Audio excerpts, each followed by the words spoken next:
Well, hi, everybody. Welcome to FSU Coach Live. My name's Tim Bankhurst, and I'm joined with a special guest today, Celia Slater. Thanks so much for joining me, Celia. I'm going to let you start by telling us a little bit about who you are, your progression through your career, and what you're doing now. Sure. Thanks so much, Tim, for having me be a part of your program. As you know, I am an FSU graduate. I played basketball at Florida State University for Coach Jan Allen. Go Jan. And I have been working. I went on to coach college basketball for like 15 years at the variety of levels, Division I, Division II.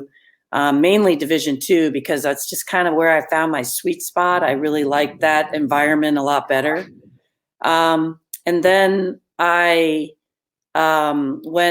we took this concept to the NCAA to start the NCAA Women Coaches Academy back in 2003, I believe, with the help of Judy Sweet, who was at that time the senior vice president of the NCAA.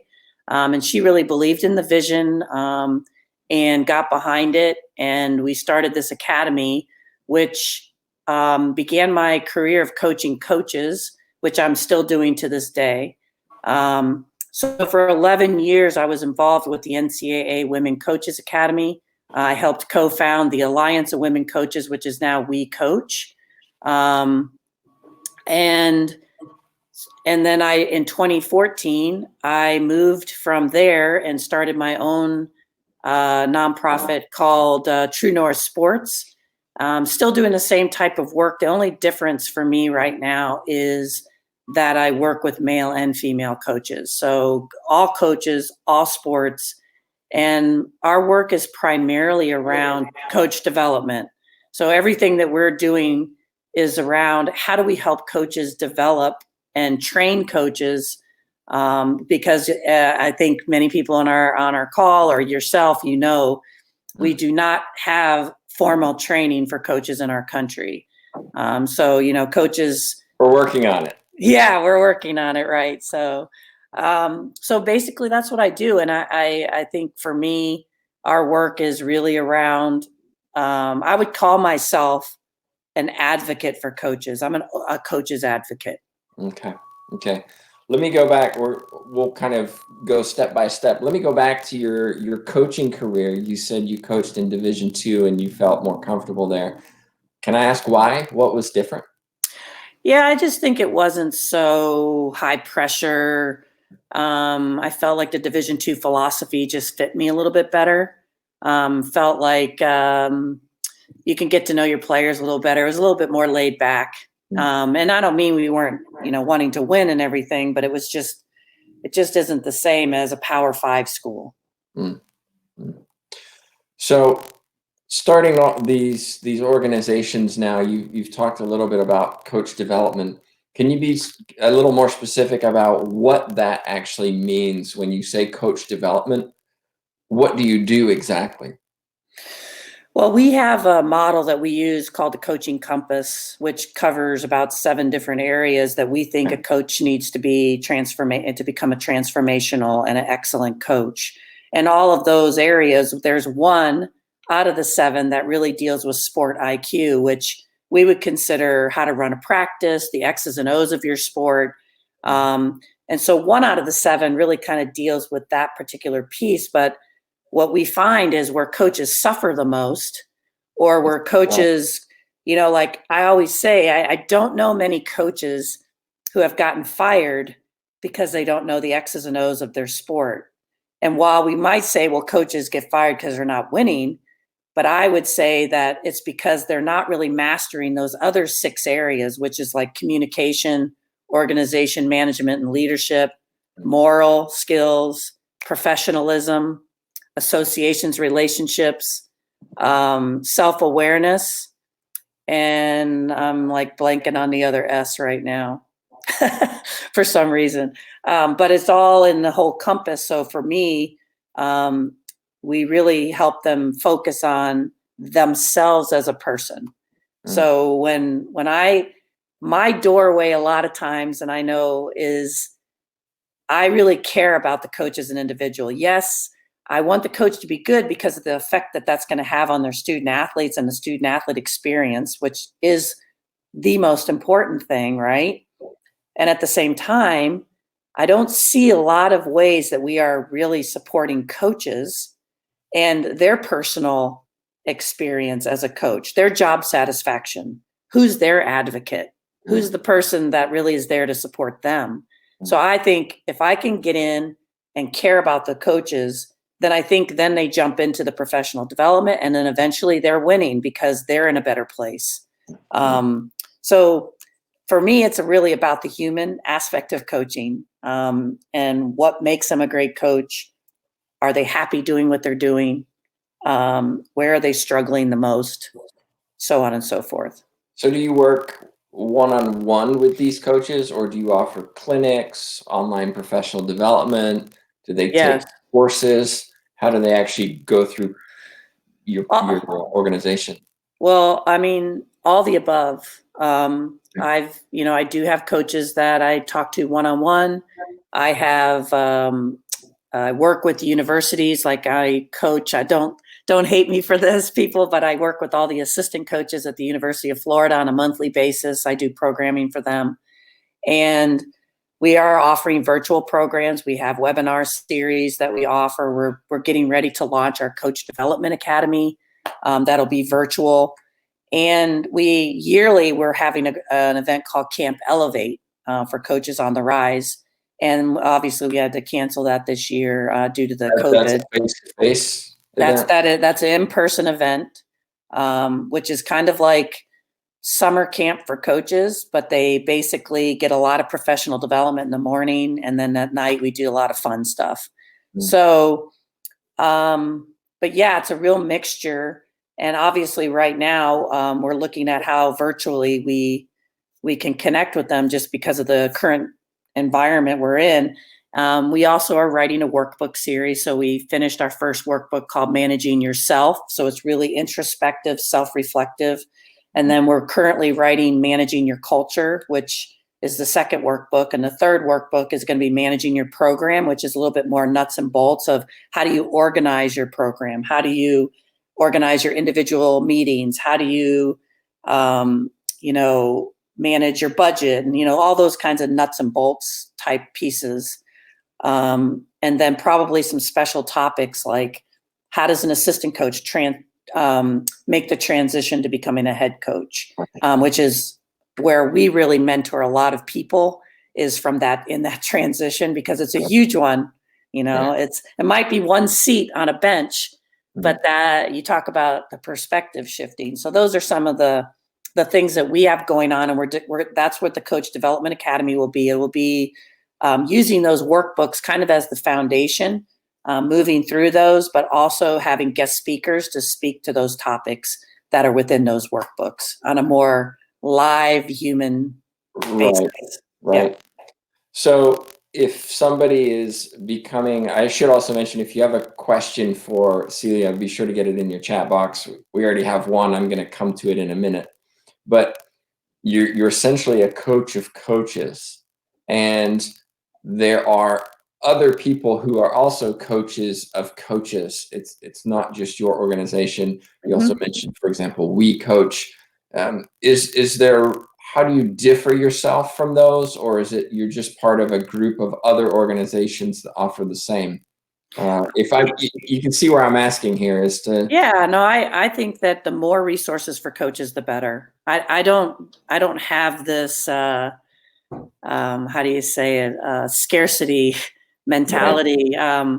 And how the differentiation for me is obviously me. I think how I go about it is going to be different. And we actually work with male and female coaches. And, we're trying to, men have approximately 80% of all the coaching jobs right now. And if you look, they have 60% of the women's jobs and 95% of the men's jobs. So when you look at the percentages, I just feel men need the training as much as women, but also I think women and men need to be in the room talking about prejudice, biases, privilege, like these things that, in some ways, when I'm working with only women, which was where my roots are, was where I started. And I still am very passionate about helping female coaches. That hasn't really shifted for me, but I would say that my approach has, and how I do that is changed, in that I think I can influence change more if I have everybody in the room. That's And a good point. we're talking about everything from race to sexuality to gender, and that to me is where my focus is. I've shifted a little bit, and again, there's a lot of quality programs out there, and they're all doing great things to help coaches, and I honor them all and hope that coaches get what they need. I'm just, the coaches that like my style and my personality and how we deliver things are going to, gravitate towards us. Or they might pick 3 different programs to work with, which is awesome. One of the things that I'm always interested in and trying to show is that when somebody goes into coaching, they can have a successful career, and it doesn't necessarily have to be your traditional coach. You were a coach, now you're a coach of coaches, and you still have a career. And can I ask, how does that work as a nonprofit, as a CEO of a nonprofit?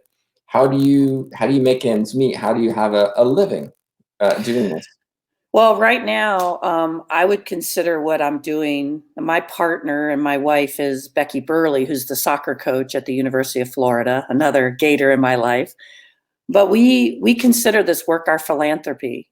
Okay. I'm not making a ton of money right now in doing this, and I think it's because and right now we're putting together with our board a different angle of fundraising ideas and donor recruitment, but it is a challenging field to be in financially. Do you feel that there's a lack of just respect for the need for coaching education? I think it is part of the culture that X's and O's rule. And that people, and I'm not taking anything away from coaches associations, because I think they're very, very important. I love the people that are involved with coaches associations. I just think that we need more than that. I think we need both and. But I do think that it doesn't really enter into the realm of how people think about coaches.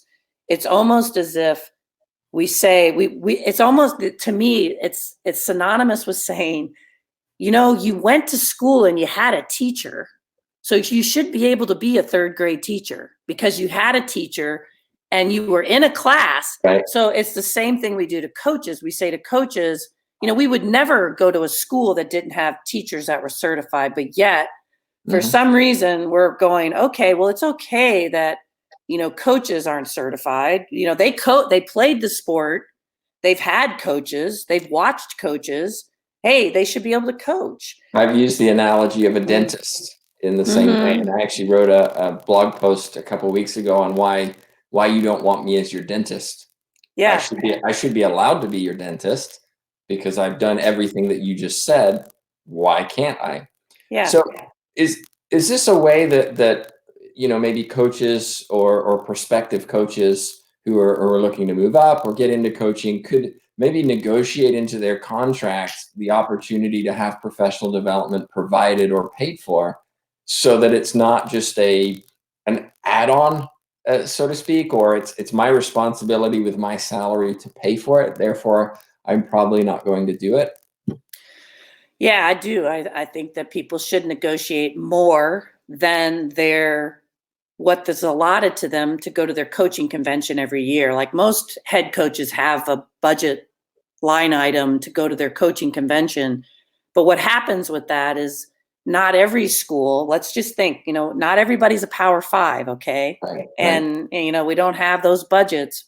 So when it comes to assistant coaches, they kind of get left out. And in my mind, they're the future of coaching.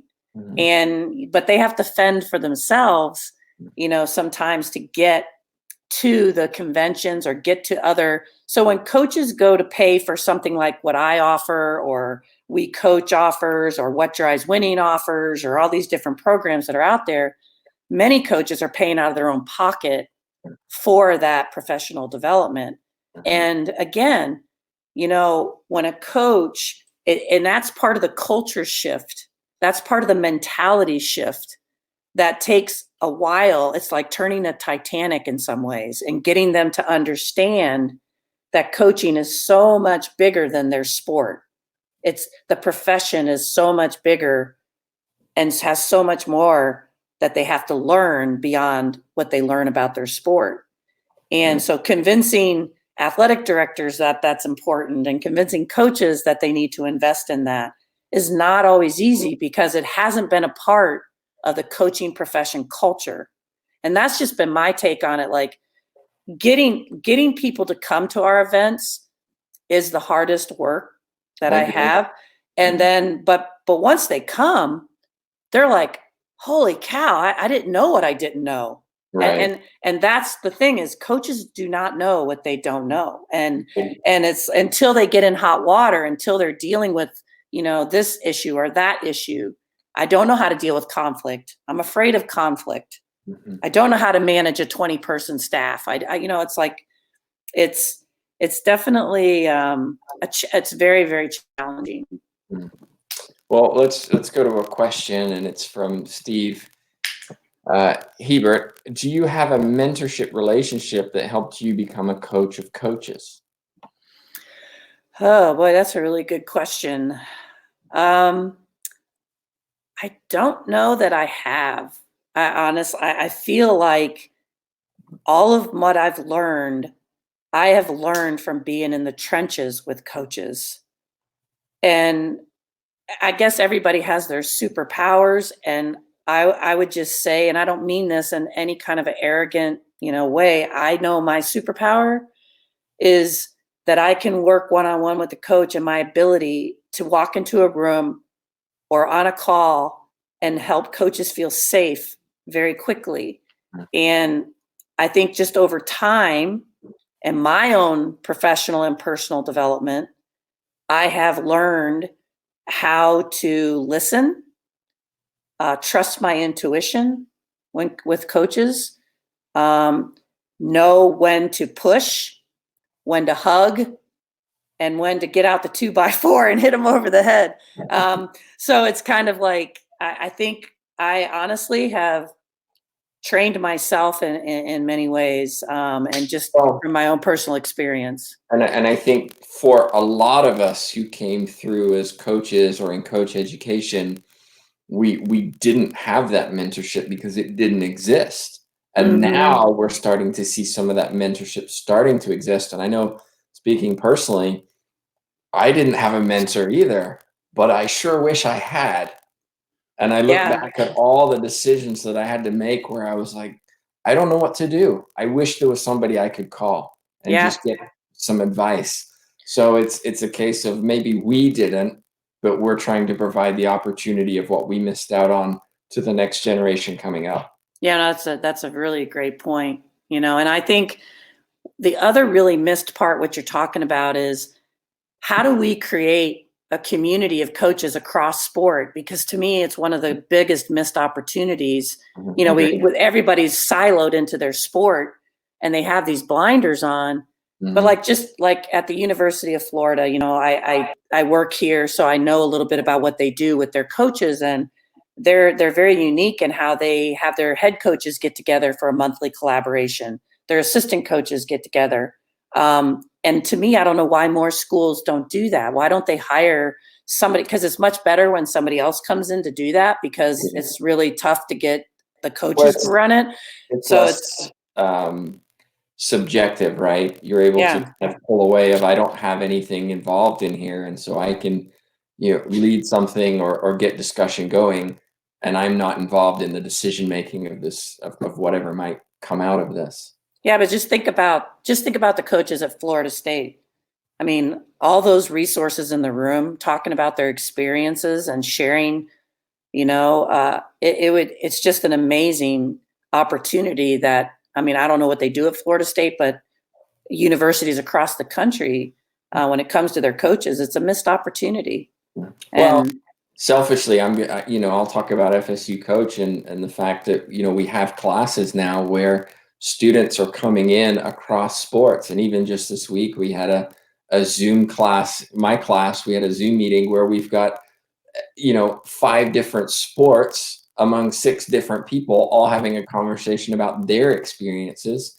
You get that cross collaboration and that learning across sports. And I think more of it is needed. We see a lot of conventions where it's a clinic for football, a clinic for field hockey, but we don't see the kind of, let's get everybody together and see if there's consistencies across teams or individual sports and so on. Definitely. I 100% agree. I think it's great. Some of the things that are emerging. So next question again, Steve has another one. He says, how do you make the decisions of your visionary dream against balancing your budget as the CEO? Well, we're actually in the process of that right now. And I do have to make some decisions about what our priorities are going to be moving forward when it comes to our educational programming. And obviously, virtual programming is so much more cost effective to do. Yeah. And yet it's not my favorite thing because I love being with people and building those relationships. But it is what it is. And so right now, that's kind of interesting because it's pushing me during this time to develop this programming that isn't my sweet spot, but I'm learning to love it. And so I think that piece of it is, because my vision would be to create a coaching community that on a regular basis across sport, across gender, across race, across sexuality, across everything is meeting in this space and sharing ideas and growing and learning together. And so how do I do that is, in my mind, it's going to be virtual. It's going to be in person eventually when we can get back to that. And then in 2021, I'm going to be moving myself personally into more small group work, like retreat work for smaller groups of coaches. Or anyone really, but mainly coaches. So it's a very tricky thing when you are looking at the finances. But I can get a new idea every day because I am a visionary. So I have to have people around me who help me stay in check and say, we can't do that, Celia. I know, I love that idea, but we just can't do that. And so I think when it comes to having a vision and making it a reality, I really do have some amazing people around me who help me stay inspired, but also help me keep it real. Yeah. Well, that's important, right? And that's what makes a great team. Let me kind of change track a little bit and talk on coaches. Based on your experience, what are some of the challenges that you see that coaches face? What are some of the areas of knowledge and education that you feel they need the most of? I know you talked about, True North Sports. You teach the X's and O's. Most coaches know that quite well. What areas are the most important that they need more professional development in? I would say probably the number one thing that I think coaches need, especially early in their career, which is a challenge because they don't think they need this, is self-awareness. Like, I think they do not know who they are. They don't know what their philosophy is. They don't know what their highest values are. They wouldn't even know how to take their philosophy and create a culture around it. And so I think the self-awareness part is really, really important to start for any young coach, because everything flows from that. Everything flows from the level of self-awareness somebody might have or not have. And, we go all the way back with our coaches to their life story. Like, what part of their life story is translating into their actions and behaviors right now that are both healthy and not so healthy. And then I would say that then you just take any of those other skills from self-awareness. I really can't put, a relevance around how important is it to be a good communicator. Well, it's pretty darn important. How important is it to be a good leader? It's pretty darn important. How important is it to be organized? Really important. How important is it to be professional? It's pretty important. But to me, if we don't start here, then all those other things is false. It's not authentic. It's not really who you are. And that's the other part. That's why I named my company True North Sports is we want people to follow their true north. We want them to lead and to coach from their authentic selves. They're not going to be John Wooden. They can't take John Wooden's philosophy and make that work for them. They can't be PJ Fleck and take his row the boat philosophy and make that work for them. But we can take little bits and pieces that resonate for us and are genuinely and authentically who we are and create that philosophy and that culture from that.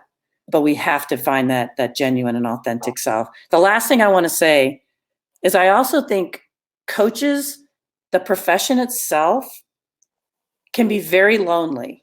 I agree.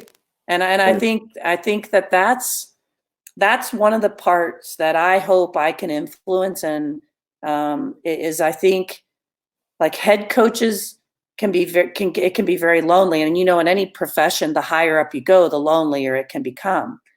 And so how do we that's the thing, that how coaches need that support. They need, like, are they going to go to their athletics director and say, I'm really struggling with this? I mean, maybe they will. I don't know, but I don't think a lot of coaches are. I think so creating, and sometimes that's what the cross sport thing that can be helpful is you find other people at other schools and other places that aren't in the middle of it, that can be a good support system for you. Or somebody like me or you to call and say, hey, this is what I'm going through. Can you, what's your feedback, So that makes me sad that I think some coaches are suffering out there. Yeah. If somebody does want to get in touch with you with more questions or how to get involved in doing a webinar or getting some support, which is what you do, what's the best way to reach them, or for them to reach you rather? I would just say through my email, Celia at truenorthsports.net, not com, .net. So you're welcome to email me with questions. I would also, right now, we're getting ready to update and change our website. So our website, I would probably follow us on social media, on Facebook, Twitter, and just to keep up to date with the programs that we're offering right now. We are doing a 4-part webinar series right now on how connection leads to a winning culture. And you can join that right now. You can join it because all of them are recorded. You can jump in, and we're offering it right now for $12 for the whole series.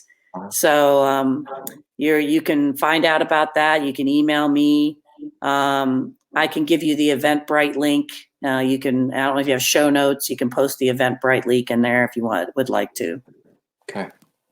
Well, Celia, thanks so much for joining me today and sharing a little bit about what you do and your story. And I do hope people take advantage of this and reach out to you with more questions and get involved in some training. Yeah, well, thanks, Tim. And I'm really glad Florida State is doing what they're doing. So go Seminoles. Well, just a reminder, coming up on Monday, we have Cecile Renaud, who's the president of the board of directors for USA Volleyball. Also a former Seminole, a longtime volleyball coach, incredibly successful Hall of Famer. Hope you join us 11 a.m. on Monday for that. And coming up next week, we have all kinds of guests throughout the week, Monday through Friday. So hope you join us throughout the week for those. I think they're all 11 a.m. except for Tuesday, which will be Josh Storms, who's coming in as part of the FSU football program. He's the head strength and conditioning coach. He'll be talking at 2 p.m. So hope you join us for those. Again, my thanks to Celia. But until next time, thanks so much for watching. Thank you.